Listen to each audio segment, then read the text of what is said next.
Good morning everyone, my name is Lisa Meterion and I'm going to tackle the topic monthly physical inventory and monthly food cost calculations with a subtopic last in first out or LIFO method and monthly food cost calculations and control. So first, I have here the objectives.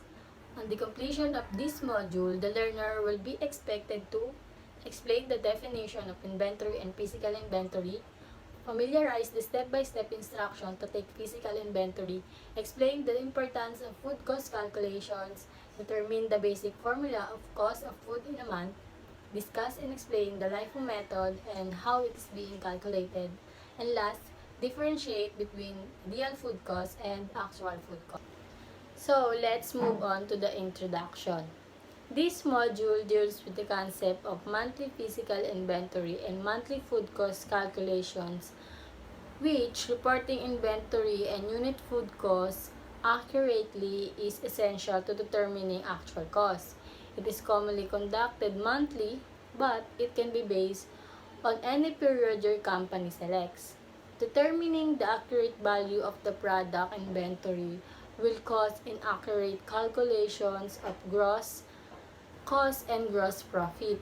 Aside from that, it could also lead to inaccurate ordering because you do not have a true count of your inventory on hand when you place an order. Before we proceed to the definition of physical inventory, alamin muna natin kung ano nga bang ibig sabihin ng inventory. So, inventory refers to all the items, goods, merchandise, and materials held by a business for selling in the market to earn a profit. So, for example, kung ang newspaper vendor is gumagamit ng bike to deliver the newspaper dun sa mga customer. So, only the newspaper will be considered as an inventory. Then, yung vehicle na ginamit niya, which is yung bike, will be treated as an asset only. So, let's proceed na to the definition of physical inventory. Pag sinabing physical inventory, it is a process where a business physically count its entire inventory.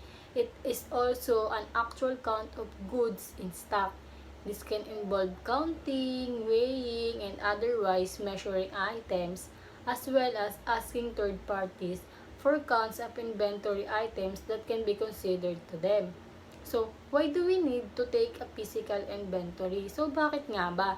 So, sa pagka-count ng item or stock na meron tayo, nalalaman natin kung ilan na lang ba yung meron tayo on hand. Kung ilan na lang ba yung natitira. At so, syempre, as a supplier, then, may order sa'yo na supplier, malalaman mo sa listahan kung yung bibili or ipopurchase ng reseller mo sa'yo is sakto pa dun sa stock na meron ka on hand. So, to take physical inventory counts, malalaman mo din kung may mga nasira, may nabasag, or may nangalawang na item dun sa binibenta mo. Here are the 4 types of physical inventory counts. First is yung manual completion. These counts uses paper count cards or sheets and pencils to record the inventory. Gaya na lamang nung nasa picture na nakikita nyo, kumbaga dito sa types na to, mano-mano lang yung pagka-count nila ng inventory using only a paper and pencil. So, second types is the electronic counting. So, dito naman, this count can use scanners, RFID, barcodes, or mobile devices para mas mapadali yung pagka-count nila ng inventory. So, next is the cycle counting. So, staff count random portions or rotating sections of the inventory at any given time. So, dito naman, may kanya-kanyang task yung mga staff para mas mapadali pa yung pagka-count nila ng inventory. So, halimbawa, si staff 1, find the error. Si staff 2, research what are the error. Then, si staff 3, identify the cause of error. Then, si staff 4 naman, eliminate the cause of error. So, by means of that, mas mapapadali yung pagka-count nila ng inventory. So, gaya ng sabi ko kanina, hindi lang pagbibilang ng inventory ang meron. This can also involve weighing, measuring, and finding errors, etc. So, last is the full inventory, which is companies repurpose stock or bring in stamp stock to count all the stock at one time. So, let's proceed na to the subtopic. which is the last in, first out or LIFO method. So what do we mean by last in, first out LIFO method? So it is a method used to calculate the value of products or materials in which the last ones that are bought are considered to be the first that are sold or used. So at the end of the year, the value of the ones that have not been sold or used is calculated using the earliest price that was paid. So, in for example, isa kang supplier ng mga mga equipments, tools and equipment sa pagluluto. Then nag-purchase ka ng 30 pieces last month of August, and this month na which is September, nag-purchase ka naman ng 10 pieces. Then one time may bumili sa yung reseller mo and ang gusto niyang i-purchase is 10 pieces. Kung ang last na binili mo or pinurchase mo this month, September, na 10 pieces, yun yung una mong ibibigay sa kanya or yun yung una mong ibebenta sa kanya. Kasi yun yung huli mong binili, yun yung huli mong pinurchase. So, bakit may mga company or businesses ang gumagamit ng method na to?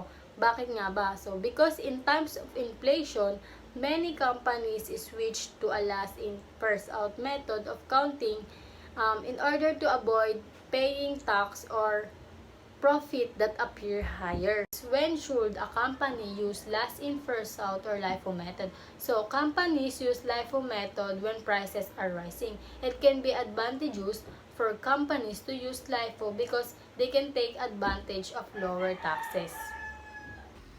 So, dito sa problem na to, makikita natin na nag-purchase ako ng 50 pieces ng January 1, which is 8 pesos per each.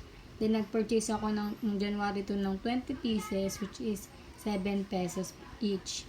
Then, January 3, nag-purchase ako ng 60 pieces, which is 10 pesos per each. So, ang need ng production nyo is 70 pieces. So, paano natin kukunin yon sa stock na meron ka? So, ang gagawin mo, kung ano yung huli mong binili, kung ano yung huli mong pinurchase, dun ka kukuha ng stock. So, noong January 3, ang last na bili mo is 60 pieces, which is 10 pesos per each. So, kukunin mo yung 60 pieces. So, 70 ang kailangan, kulang ng 10 pieces. Kukuha ka ng 10 pieces nung pinurchase mo noong January 2, which is 20 pieces. Kukunin mo yung 10 para maging total of 70 pieces.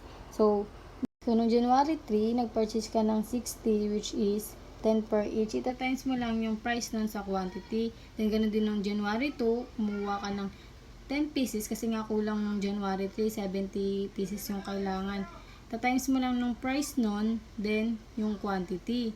So, meron ka ng 70. Monthly food cost calculations and controls. Chefs and managers must be able to control food costs in the kitchen. Those who can't will be out of job. But controlling costs is everyone's responsibility, and the chef must convey this message to all. Food cost is tied to properly training your crew so that they can be efficient, control portion sizes, and reduce food waste.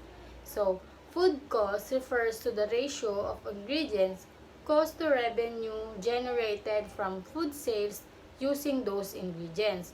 So, this metric is always displayed as a percentage.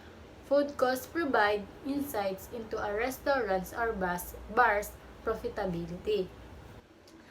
Let's proceed to the ideal food cost and actual food cost.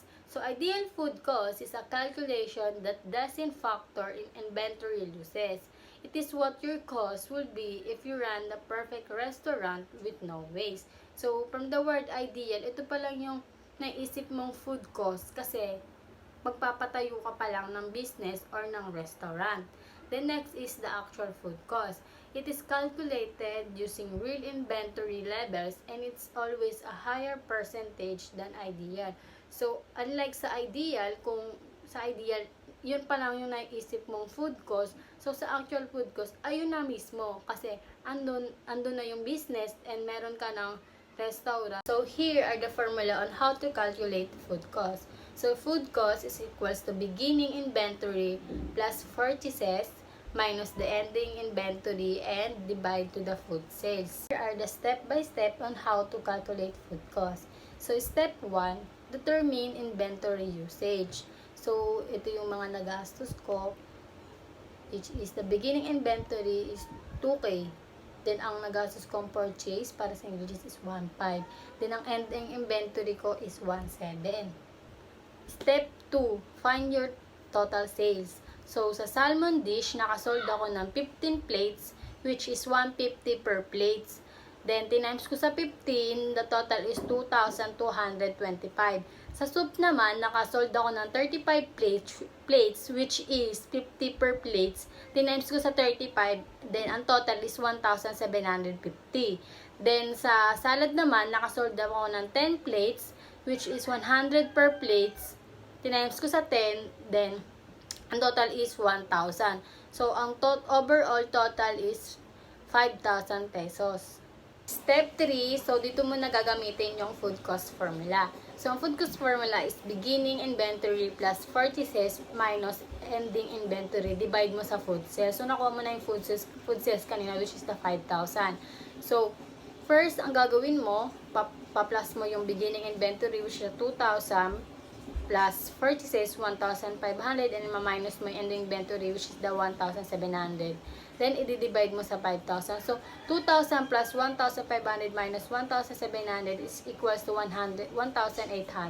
Then, divide mo yun sa 5,000, which is the total sales. So, ang kalalabasan nun is 0.36. So, para makuha mo yung percentage ng food cost mo, ita-times mo yun sa 100, which is the total is 36%. And that's all for today. Thank you for listening.